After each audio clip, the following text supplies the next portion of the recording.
Mulane kesunatane para ulama, para pakar, para intelektual harus ngomong terus. Kebenaran meskipun nggak dilakukan itu harus diomongkan terus. Sekali kebenaran didiamkan, entah itu atas nama liberalisasi atau demokrasi, maka Allah akan mencabut barokatul ardh dan pasti akan terjadi prahara besar, pasti terjadi kiamat. Dan itu na'udzubillah min syarri apa? Kebenaran itu harus diomongkan terus. Kita harus ngomong terus. Saya itu pernah debat kusir sama seorang profesor, pernah debat kusir sama seorang kiai yang tawadhu. Saya bilang gini, seorang ulama itu dono unsur premane, kudu ngomong terus kebenaran. Wes ora ono wong ngandel lah, pokoke ngomong terus. Ora perlu ono wong ngandel, wes keliru lah pokoke ngomong. Begini, saya punya hadis sahih dari riwayatnya Imam Ahmad. Inna Allaha ta'ala la yanzi'a barakatal ardi hatta la yuqala fil ardi lizolim antaz zolim.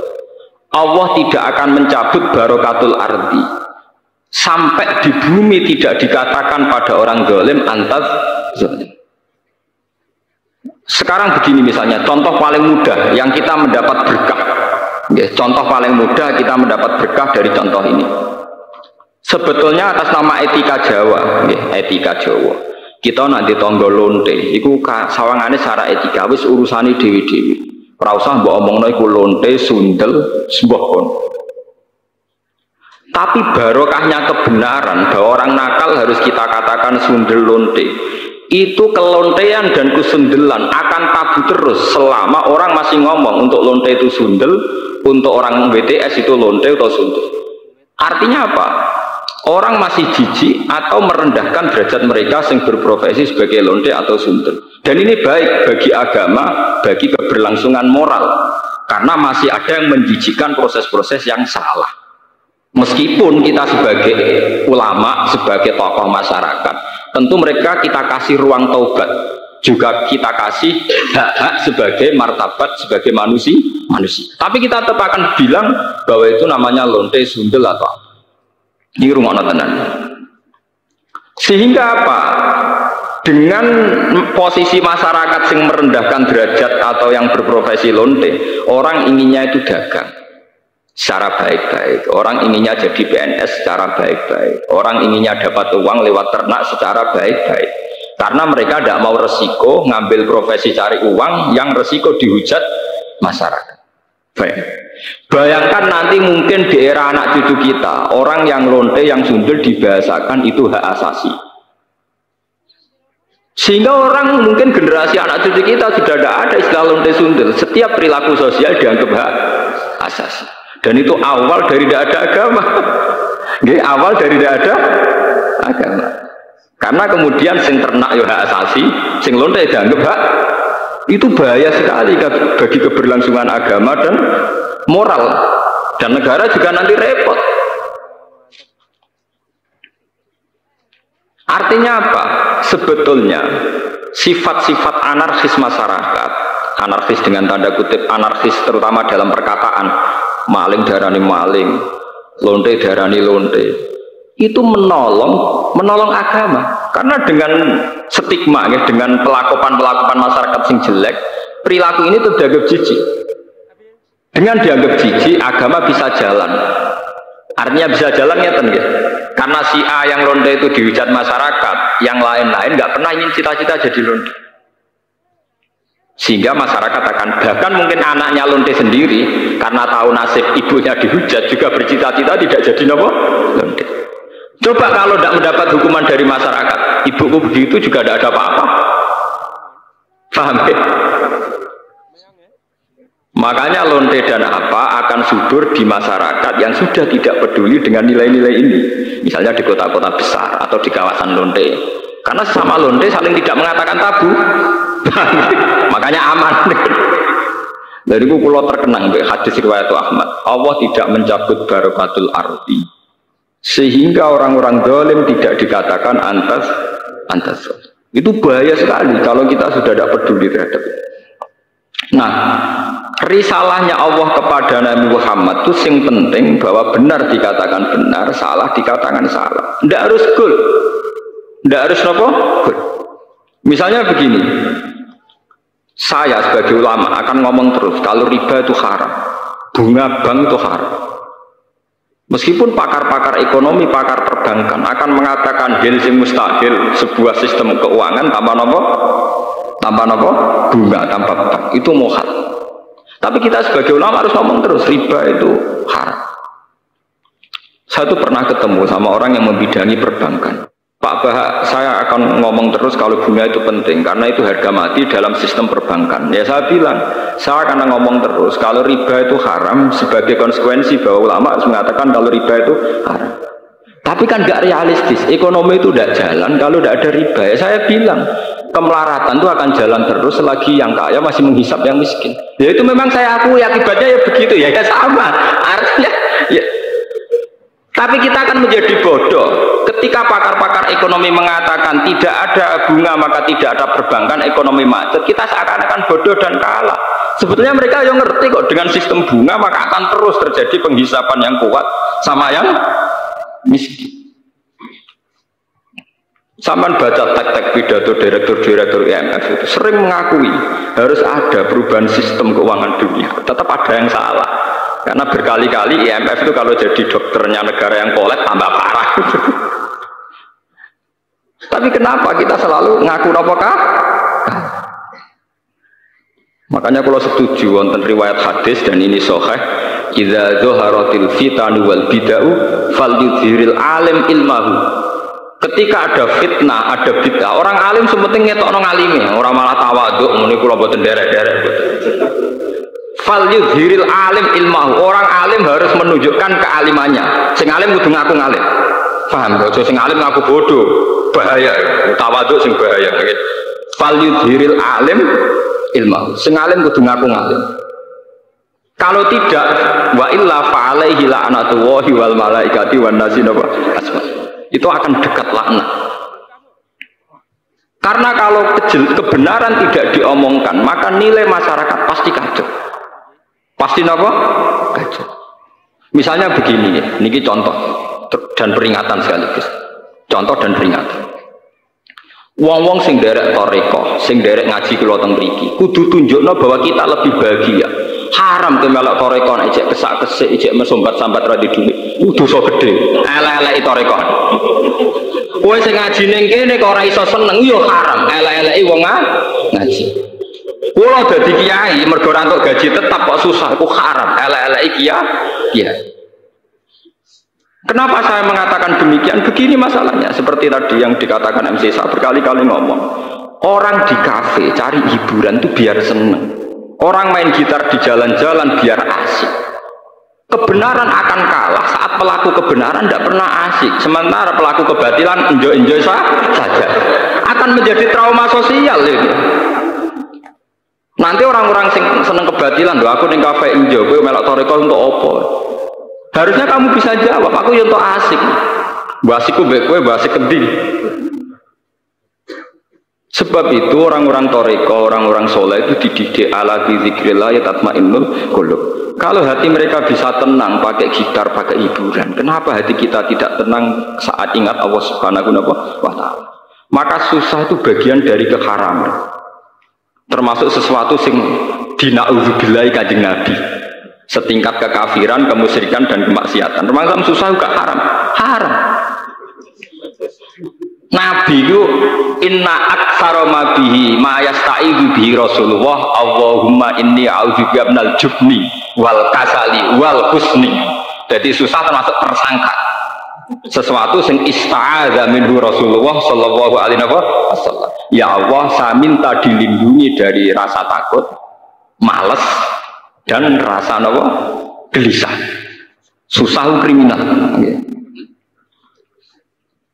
Piye wae santri mari gak menarik di mata masyarakat. Kiai juga profesi yang tidak menarik cara masyarakat. Masalah pelakunya kita gak enjoy. Kukur gak jelas. Angger ketemu tamu PNS enak ono jenengan gajine tetap. Kula mboten jelas. Kula mangani wak pitik beda ono manakipan kan siapa yang ingin berprofesi yang nasib percontohannya kayak itu kan.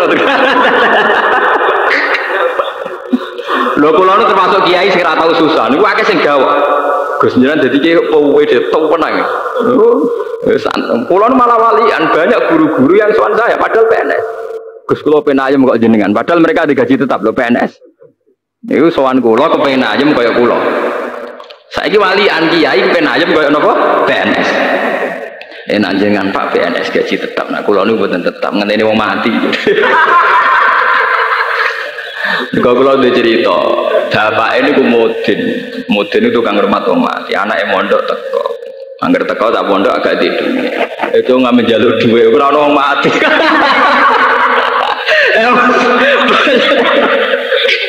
Bagaimana profesi kayak ini bisa menarik? Wong di rezeki ngenteni wong. Mangani wapi tek ngenteni wong managi. Bagaimana profesi kayak ini bisa menarik? Wis ngono secara fisik ya klunak-klunuk kukar-kukur. Nah ana pegawai negeri jenengan ngoten enak Pak untuk gaji tetap. Kula dadi kiai gajine gak tetap. Saya itu tidak pernah. Itu menurut saya itu haram besar, dosa. Kula sering didolani guru SD, guru SMP, PNS. Resep urip ayam apa Pak? Jadi ayam saya gampang jadi kiai ayam. Tapi kiai penghasilannya kan gak tetap dari sapa. Sing gak tetap apa penghasilan, rezeki pengiran tetap. Oh malah goblok tau. Rezekimu ngenteni tiap bulan. Rezekiku gak tetep kok saking sering gak tiap bulan. Aku kadang rezeki tiap dino. Winter. Berarti sampe nak sering di duit. Malah goblok meneh darah rezeki mesti duit malah goblok meneh. Rezeki ora mesti duwe, sehat ya rezeki, seneng ya rezeki. Oke malah jadi bodoh meneh. Darah rezeki mesti napa? Duwe. Iku penyempitan ilmiah. Nek wong intelek ciri utamane ora goblok to. Termasuk goblok darah rezeki mesti napa? Duwe. Berarti enak gak jadi kiai, enak banget. Jadi jelas. Eling lho nggih, termasuk susah iku ista'adza minhu Rasulullah. Inni a'udzubika minal jubni wal kasal wal hazan. Susah.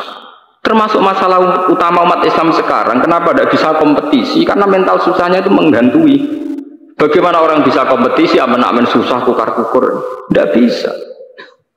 Orang bisa kompetisi itu kalau fresh, kalau dalam keadaan sigap, berlapang dada. Nabi ku iso hebat, itu termasuk rumusnya Sito. Alam nasroh lakanapa sadrak, karena berhati lapang. Sementara problemnya wong soleh teng Indonesia, angger wong soleh ku identik mbek klunak-klunuk, kukar-kukur, sumpek. Dan itu dirasa tidak dosa. Mergo nyongkone dosa mbok zina mateni wong dan sebenarnya itu bagian dari dosa. Salah. Saya punya banyak ayat tentang ini. Misalnya ngeten. Qul bi fadlillahi wa bi rahmatihi fa bidzalika falyafrahu. Huwa khairum mimma yajma'. Wong Islam kudu yakin nek wis dikai fadhole Allah rahmati Allah kudu seneng. Wong nek wis iso seneng luwih hebat timbang liyane. Tapi kita seneng masalah, mergo dibunuh oleh tomak kita. Soal seneng dadi kiai nak santrine akeh undangane akeh. Mu seneng kok repot. Ngenteni santri akeh ya nak ora. Ngenteni undangan akeh ya nak ora. Nak cara hikam mulai ngajari gampang. In aratta antasta'izza bi izin la yafna ya fala tasta'izza bi izin sing yafna. Kalau kamu ingin punya harkat yang tinggi dengan derajat yang tidak pernah lapuk, tidak pernah hilang, maka kamu jangan merasa terhormat oleh sesuatu yang mudah hilang. Misalnya kados kula wonten kiai, nganti saiki nggih pengaruh. Tapi kula mboten bodoh, kula ora ngarah seneng perkara sing ngaji akeh, seneng mbek sampean-sampean ora jelas-jelas mboten ngarah. Karena ini sesuatu yang bisa hilang. Bisa napa? Saya ngaji di sini seneng karena saya melaksanakan perintah Allah. Perintahnya Allah pada ulama disuruh ngajar. Saya ngajar berarti sedang dalam posisi perintah Allah. Dan saya pasti senang karena dalam bingkai perintah Allah Subhanahu wa taala. Titik. Dan itu senang yang abadi. Sehingga yang ngaji 10 ya saya enjoy, yang ngaji 5 ya enjoy, 2 ya enjoy. Karena sama-sama dalam bingkai perintahnya Allah Subhanahu wa taala.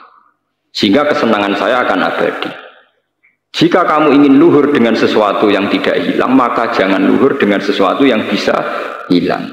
Misalnya bergantung senangnya manusia, bergantung rezeki, bergantung uang. Itu sesuatu yang mudah apa? Hilang. Lo nanti tangleti. Nah, misalnya jenengan terus jatuh, orang sing seneng jenengan, orang sing hormat be jenengan. Jatuh kuning dia atau jatuh paling banter wong ra seneng. Gampang toh. Nek jadi murid yo ngak ngibadahe mulang, nek jadi murid ibadah sabar gampang. Allah ora kurangan stok cara ibadah. Kena di duit ngamalem yo infak, nek gak di duit ngamalem sabar gampang. Artinya saat kita mulang yo fi amrillah dalam perintah Allah, saat kita akan ada alim juga tidak punya pengaruh, sabar yo dalam perintah Allah. Ojo sampai kowe kriminal terus. Pas mulang santrine akeh niat riya, pas ra di santri drengki, lha iku sempurna elek. Mau pas mulang ora bener niat riya, pas dhewean jebule drengki, elek-elek wong. Nah, kalau orang sudah punya mental demikian, itu benar-benar ma anzalna alaikal qur'ana apa litasqa, bahwa resep Al-Qur'an Al-Karim itu tidak resep yang membahayakan, tidak resep yang membawa cilaka. Saya itu pernah di seminar ditanya, Pak, bagaimana Anda bilang kalau konsep Quran tidak membawa celaka, sementara di antara konsep Quran itu jihad. Jihad itu perang, perang itu membawa kematian. Kalau dalam bahasa militer, orang itu kalau tidak perang itu sama dengan membunuh satu keluarga. Tapi kalau perang yang mati itu hanya satu. Begini misalnya, ketika Nabi di Madinah punya kekuatan, taruh saja yang pernah nyata itu 300 orang. Wong kafir 700 wong misalnya dalam perang Uhud nopo Huntang misalnya. Umpama Nabi ditantang Abu Jahal CS kok gak wani. Itu artinya apa? Nabi mateni wong sak Medina. Karena kampungnya pasti di bumi hanguskan, yang dibunuh itu perempuan, laki-laki dan anak-anak. Tapi Nabi ketika maju perang paling sing mati mau 70 selawe, iku ora mesti. Mboten apa? Mesti. Jadi konsep perang adalah konsep penyelamatan. Justru dengan perang itu yang selamat lebih banyak. Kowe wong pinter oleh mikir dangkal. Saat pengusiran Belanda, pengusiran Jepang dari bumi pertiwi Indonesia, sing mati hanya para pahlawan. Umpama pas iku pahlawan kita tidak perang, mungkin sampai sekarang kita jadi anak turunnya Belanda, jadi budak sampai saiki. Barokah perang, sing mati hanya para pahlawan. Mungkin di bumi hanguskan. Jadi semua konsep Quran itu tidak ada yang bawa cilaka, itu tidak ada. Sebab itu di Quran yang tafsir yang masih orisinil itu wala tulqu bi aidikum ilat tahluka bitarkil jihad. Tafsir-tafsir yang masih orisinil, jangan jatuhkan kamu, jangan menjatuhkan diri kamu pada kerusakan bitarkil jihad. Orang itu kalau tidak mau perang, tidak mau kompetisi, tidak mau seperti bumi Indonesia para mati awan pahala. Pas umpah iku lawan kita paharang mung ada sampai sekarang mungkin sampai jadi anak kita belan turune blonyo jadi sampai budak perang kajeng marang parah dia hanya pahlawan di bumi mungkin kan dihangus. Jadi semua di Quran konsep yang bawa sudah ada itu kecilan. Sebab itu Quran itu di tafsir yang si orisinil yang masih sinil itu bala edi bi elatikum tahlu bitar jihad. Tafsir teori jangan jatuh kamu kan jangan di kamu akan dirusak pada bitarkan jikil. Itu kalau orang perang tidak mau kembang, tidak mau di bumi pertiwi Indonesia sing mati hanya para pahlawan. Umpama pas iku pahlawan kita tidak perang, mungkin sampai sekarang kita jadi anak turunnya belan, jadi budak sampai saiki. Barokah perang sing mati hanya para pahlawan. Mungkin di bumi hanguskan. Jadi semua konsep Quran itu tidak ada yang bawa cilaka, itu tidak ada. Sebab itu di Quran yang tafsir yang masih orisinil itu wala tulqu bi aidikum ilat tahluka bitarkil jihad. Tafsir-tafsir yang masih orisinil, jangan jatuhkan kamu, jangan menjatuhkan diri kamu pada kerusakan bitarkil jihad. Orang itu kalau tidak mau perang, tidak mau kompetisi, tidak mau seperti bumi Indonesia para mati awan pahlawan. Pas umpah iku lawan kita paharang mung ada sampai sekarang mungkin sampai jadi anak kita belan turune blonyo jadi sampai budak perang kajeng marang parah dia hanya pahlawan di bumi mungkin kan dihangus. Jadi semua di Quran konsep yang bawa itu tidak ada, itu cilak. Sebab itu Quran itu di tafsir yang si orisinil yang masih simil itu bala edi bi elatikum lubitar jihad. Tafsir masir tafsir teori jangan jatuh kamu kan menjadi kamu itu kan dirusak pada bitarkan jihad. Itu kalau orang perang tidak mau kembang, tidak mau di bumi pertiwi Indonesia, sing mati hanya para pahlawan. Umpama pas iku pahlawan kita tidak perang, mungkin sampai sekarang kita jadi anak turunnya belanyulan, jadi budak sampai saiki. Barokah perang, sing mati hanya para pahlawan. Mungkin di bumi hangus kan. Jadi semua konsep Quran itu tidak ada yang bawa cilaka, itu tidak ada.